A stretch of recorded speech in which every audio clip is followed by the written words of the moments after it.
Bueno, primero, muy buenos días a los que están acá, a los que nos siguen por YouTube. Agradecer especialmente a la Corfa, a José Miguel por la invitación, a Sergio. Sergio me ha invitado a varios espacios de discusión y siempre son espacios extremadamente motivantes, reflexivos, que miran en el largo plazo. Así que también participé, como mencionó, en alguna reunión en el esfuerzo que se estaba haciendo en la Comisión de Futuro, que ahora entiendo va a terminar en un proyecto de ley para crear una institucionalidad que haga prospección de escenarios. Creo que ese concepto está más a tono con los tiempos actuales que lo que es la planificación. Yo creo que distintos escenarios, y me permito una leve sugerencia, dado que se está redactando el proyecto de ley. Yo creo que las institucionalidades que ojalá se creen en el Estado, yo no soy, Sergio, de los que creen que el Estado tiene que ser reducido a una mínima expresión, pero sí creo que se deben crear institucionalidades que tengan un sello distinto. Yo creo que tienen que ser instituciones muy dinámicas. En nomenclatura, por ejemplo, en las fundaciones se habla de instituciones de segundo piso. Todos los insumos, los escenarios ya están disponibles, ¿no es cierto?, en distintos espacios privados, académicos, de la sociedad civil. Por lo tanto, instituciones que se creen, ojalá partan de la base de eso que ya existe, que sean dinámicas. Y un elemento bien importante, creo yo, es que integren en la misma institución tres actores fundamentales, no solamente el Estado, sino que también la academia y el mundo privado. Yo creo que la lógica secuencial es compleja en los tiempos actuales, que la institución del Estado elabora ciertos planes, luego los comparte con los privados, en una tercera etapa incorpora a la academia y quizás el desenlace final del esfuerzo va a terminar tomando un tiempo tal que probablemente nos deje afuera de ciertas verticales que son extremadamente dinámicas en el mundo actual. Por lo tanto, esas son algunas sugerencias que además las voy a retomar después cuando haga algunas sugerencias generales sobre qué es lo que entendemos en Pivotes por una política industrial moderna, como mencionó José Miguel. Creo que estos ejercicios son precisamente los que se requieren en el Chile de hoy, lo que hizo Sergio el año 1970, y creo que el libro nos desafía y nos provoca a pensar cómo se deben hacer en forma diferente, porque lo único cierto es que lo que hagamos hoy día tiene que ser diferente a lo que se hizo en 1970, porque las características de nuestra economía, del capitalismo, de la democracia, de la sociedad, son radicalmente distintas a las que se encontraban en el Chile de 1970. Por lo tanto, creo que yo lo tomo como una provocación para pensar cómo innovar en esta materia. Voy a centrar mis palabras en el desafío de reactivar, aquí se ha mencionado, en el fondo, la economía de recursos naturales, esas actividades que se basan en nuestras riquezas naturales. ¿Y por qué creo que son, y es uno de los pilares que estamos trabajando en Pivote? Son 4 desafíos, uno de los cuales es este. Y por una sencilla razón que se ha mencionado, en el fondo. Estas actividades que tenemos en Chile, que se basan en ciertas riquezas naturales, básicamente se conectan y son fundamentales para enfrentar desafíos globales como la carbono neutralidad, la transformación energética, la alimentación saludable y sostenible, el reemplazo del plástico, la circularidad de la economía. Todas esas tendencias globales que son de futuro están 100% conectadas con nuestras actividades industriales principales. Y por lo tanto, tenemos que obviamente conectarlas con esos desafíos globales. Y voy a dividir mi reflexión en tres partes. Primero, repasar un poquito los datos que muestran que estamos en una situación de estancamiento, estamos en un cierto retroceso más que avanzando. Segundo, voy a tratar de esbozar cuáles creo que son las razones de ese estancamiento. Y tercero, mostrar cuáles son algunos pilares de lo que sería una política industrial moderna en nuestra visión. Partamos por los datos. Todos sabemos que Chile tiene el 30% de las reservas de cobre del mundo y sin embargo su producción está estancada hace décadas y ya nos enteramos estos días que Codelco bajó su producción y la proyección que hace la Corporación de Bienes de Capital indica que podría bajar la inversión en la minería en un 42%.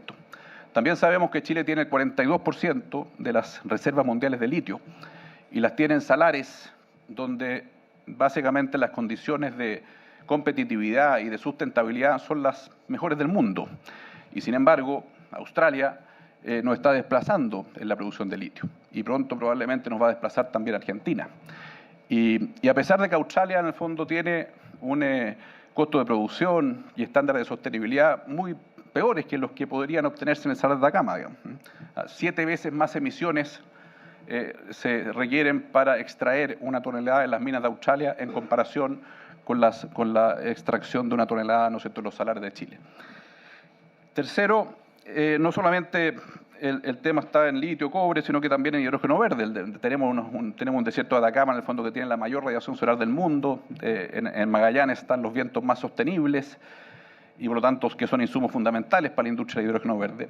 Y, sin embargo, de los 20 proyectos que mostró el ministro Marcel en Toronto y Nueva York, en el Chile Day, hay 16, o sea, la gran mayoría, que están en etapas muy embrionarias de desarrollo. Ninguno está en tramitación ambiental. El único que estaba en tramitación ambiental, el titular del proyecto, la empresa Enel, Porsche, HIF, lo tuvo que retirar. Y cuando retiraba un proyecto acá, nos informaba unos meses después que en Estados Unidos había obtenido un permiso ambiental en Texas por un proyecto de hidrógeno verde que es 4 veces el chileno. Entonces también tenemos un desafío ahí. En el tema forestal, que era una de las industrias que mencionaba, el esfuerzo que se hizo el año 1970, liderado por Sergio.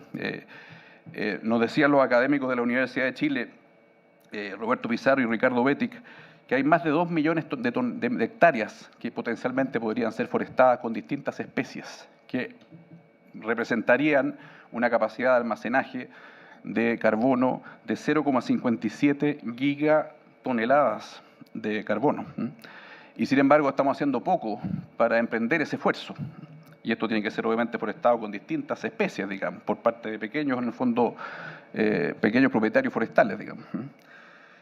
En fin, también en los fiordos australes, o sea, compartimos con Noruega tener las mejores condiciones naturales para el desarrollo de la acuicultura en los fiordos australes nuestros y también en Noruega. Y sin embargo, el país que lleva la delantera en esto es Noruega y no Chile. El año 2021, Noruega anunció, el gobierno de Noruega, no el sector privado, junto con el sector privado me imagino, anunció una nueva estrategia para el salmón que llamó un mar de oportunidades, el 2021, que se propone multiplicar por 5 la producción de salmón en Noruega. Mientras en Chile la discusión, sabemos, está completamente bloqueada. Entonces, creo que es bueno repasar estos antecedentes para dar una sensación de cierta urgencia en esta materia. Estamos lejos de nuestro potencial y estamos en una situación que se puede describir objetivamente como de estancamiento y retroceso. Entonces, ¿cuáles son las razones que explican esto? Que es mi segundo punto. Yo creo que hay 3 grupos de razones. Primero, hay ciertas percepciones instaladas que me parece que están nutriendo políticas públicas que están mal orientadas, en mi opinión.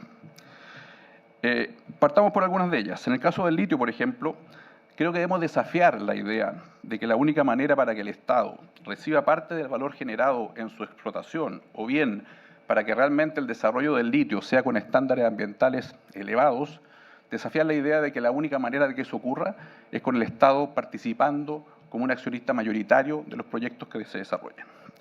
Dejando de lado las negociaciones del Salar de Atacama, que son operadores existentes, que obviamente Corfo tiene esos contratos y tiene el legítimo derecho, ¿no es cierto?, de entrar en una conversación con las condiciones que estime necesarias. Dejando de lado eso, resulta para mí incomprensible que la primera medida que anuncia este gobierno sea, ¿no es cierto?, hacer una asignación directa, sin mediar licitación alguna, sin mediar competencia alguna, a 2 empresas estatales como es Enami y Codelco en los salarios distintos de Atacama. Anunció hace pocos días, ¿no es cierto?, la ministra de Minería, el ministro de Economía, en el Senado, que la primera medida sería, ¿no es cierto?, acelerar adjudicaciones de contratos especiales de operación de litio a Enami y Codelco, y hacerlo este año. Y los privados tendrían que esperar el año 2024 para una licitación con varias limitaciones. Primero, solamente de exploración, es decir, el Estado chip libre para explorar y explotar, y los privados, ¿no es cierto?, una restricción que solamente se va a licitar exploración y luego en el fondo se le pone una serie de condiciones para pasar a la etapa de explotación, como por ejemplo que tenga que ser socio minoritario del Estado.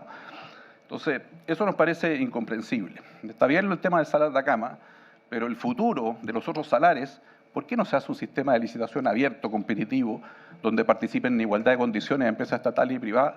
Me resulta completamente incomprensible. Ese es el primer tema, en el fondo el tema del rol del Estado y el tema, ¿no es cierto?, de la propiedad de los recursos naturales y cómo está perfectamente compatible el hecho de que los recursos naturales sean de todos los chilenos con que estos se entreguen a través de contratos de operación, concesiones u otros instrumentos jurídicos para que sean desarrollados por empresas estatales y privadas en igualdad de condiciones. El segundo percepción que creo que también está nutriendo una política pública que no está orientada en el buen sentido es la idea de que el valor agregado solamente existe hacia adelante, integración hacia adelante, por así decirlo en términos simplistas, producir baterías, cátodos de litio en vez de concentrado o carbonato de litio, producir cables de cobre en vez de cobre, de concentrado de cobre, en fin. Me parece, piensen ustedes que el cátodo del litio, el 60% de los materiales que lo componen, Chile no tiene. Solamente un 40% es litio. El litio, de hecho, representa entre el 1 y el 3% de la batería final.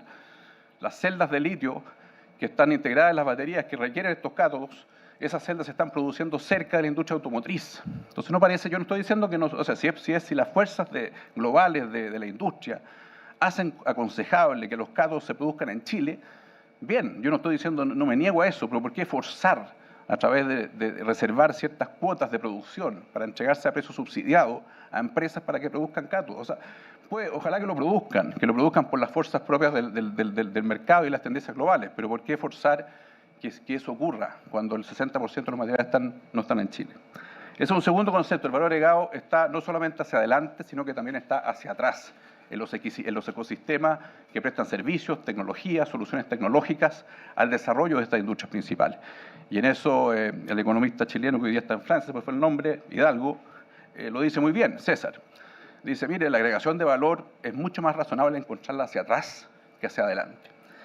Y insisto, no me opongo en el fondo a que se desarrollen industrias hacia adelante, pero obviamente creo que hay razones por las cuales esas se están desarrollando más cerca de la industria automotriz que de los recursos naturales, digamos.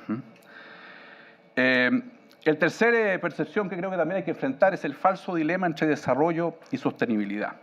Y aquí simplemente un ejemplo evidente de esto, ¿no es cierto? Acuérdense que hace poco hubo una discusión de un proyecto de ley que se intentó excluir a la salmonicultura en las áreas protegidas que a su vez cubren gran parte de los fiordos del sur de Chile. Piensen ustedes, si Noruega piensa multiplicar por 5 la producción de salmón en los próximos 20 años, ¿creen ustedes que va a prescindir de los fiordos para ello? Puede haber mucha innovación, eventualmente en el fondo cultivo en tierra, pero se van a seguir utilizando los fiordos para, en el fondo, producir salmonicultura. Entonces, establecer esa prohibición, esa incompatibilidad entre un área protegida y una actividad económica como la salmonicultura nos parece también que va en el sentido equivocado. Más recientemente, decían recién aquí que habían ciertas dificultades de coordinación entre los ministros de Estado. Se sometió a aprobación del Consejo de Ministros de la Sustentabilidad que se establezca como área protegida la zona de la Higuera, donde hay proyectos de mineros, hay proyectos portuarios, hay proyectos de desalación. Bueno, 3 ministros dijeron no nos parece, requerimos más tiempo, y 3 ministros votaron a favor, digamos, sin considerar en el fondo que hay que hacer una mínima reflexión de que establecer esa área protegida, insisto, eso no compatible con el desarrollo minero, portuario o de desalación en esa zona.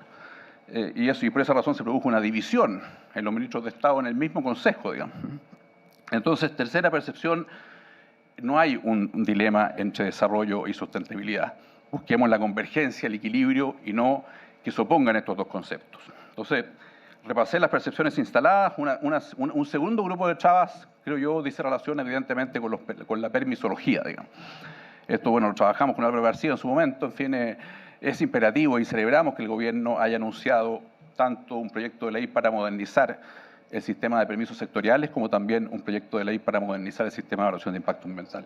Un proyecto no resiste 8 años de tramitación ambiental o 12 años, como la Comisión Nacional de Productividad hace una semana publicó un estudio que indicaba que los proyectos mineros están tomando 8 años y los proyectos de desalación 12 años. Eso simplemente no es resistido por ningún proyecto, por ningún inversionista, por ninguna empresa que quiera promoverlo. Por lo tanto, celebramos esa medida que está anunciando el gobierno.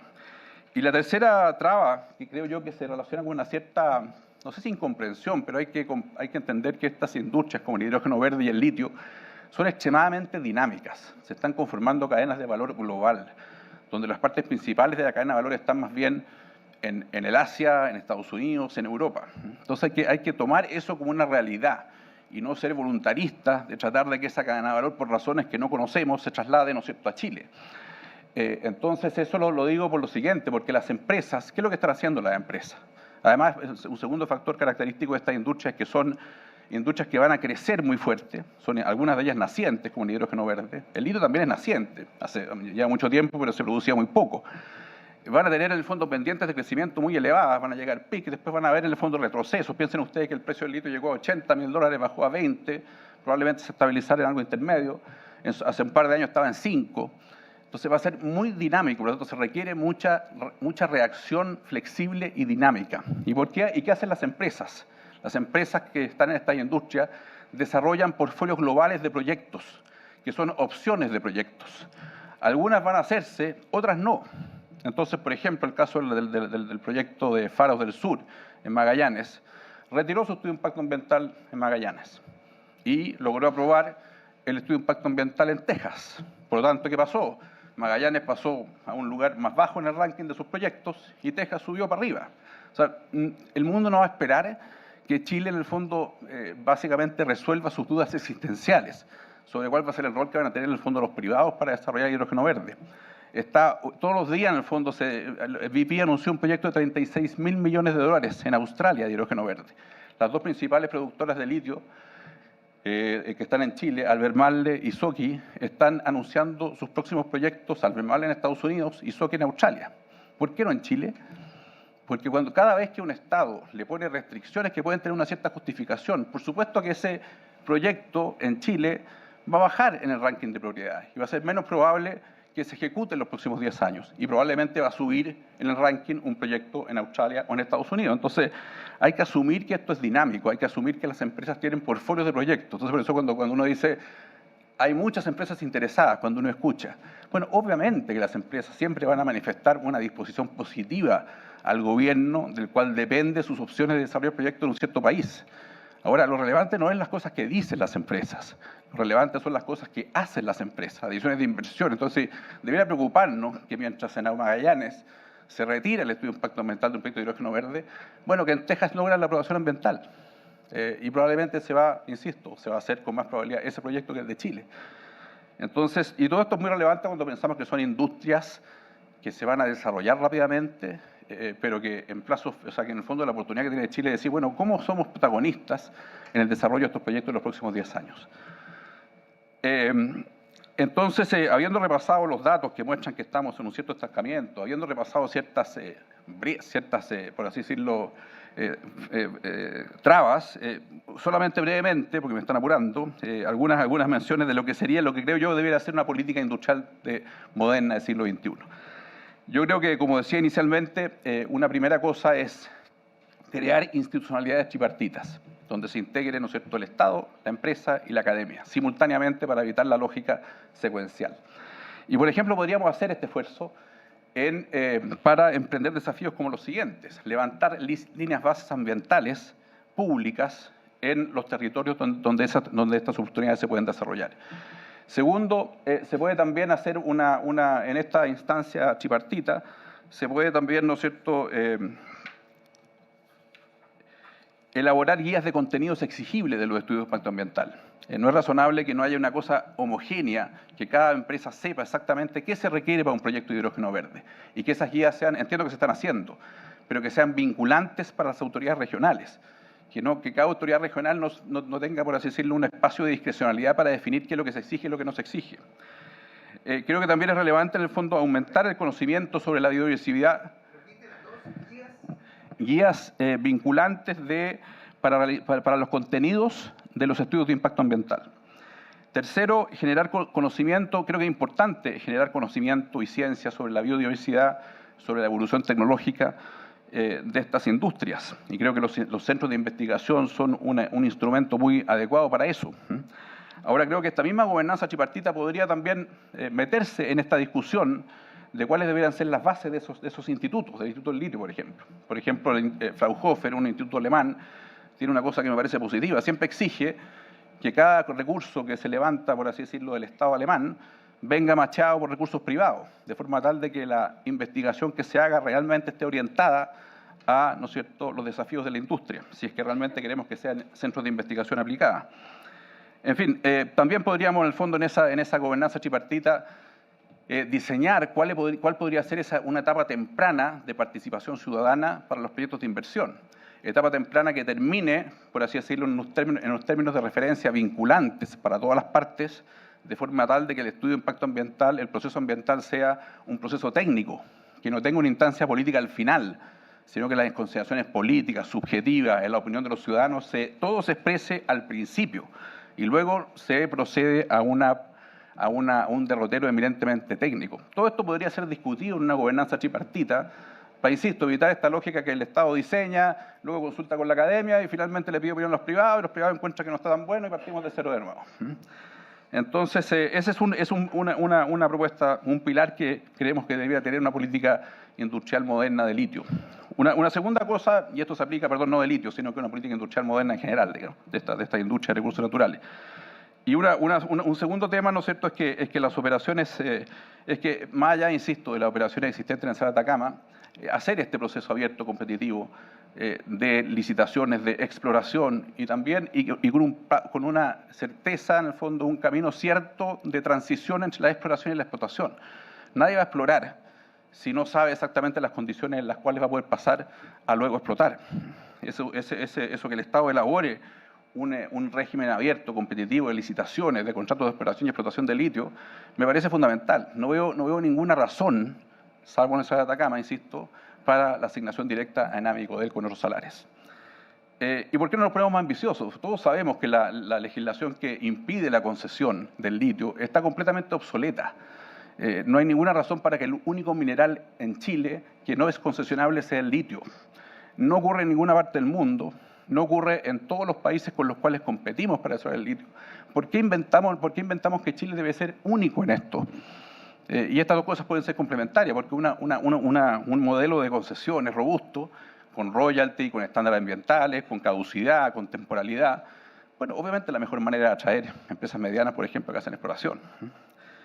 Entonces, en definitiva, bueno, ya hay un rol regulador, dijimos que celebramos en el fondo la modernización del sistema de evaluación de impacto ambiental, de todo el sistema de permisos, y finalmente el tema de las misiones. Yo creo que Chile efectivamente tiene el potencial de darse misiones para ser el principal productor de litio y de hidrógeno verde del mundo, digamos, misiones para, por ejemplo, ofrecerle al mundo 1 millón de hectáreas que sean sumidores de gases de efecto invernadero, misiones para transformar que toda la industria minera, los nuevos proyectos mineros, use agua desalada, y que el agua desalada también permita, en el fondo, habilitar nuevas zonas agrícolas. En fin, yo suscribo plenamente el concepto de las misiones. Ahora, tienen que tener metas precisas en plazos precisos.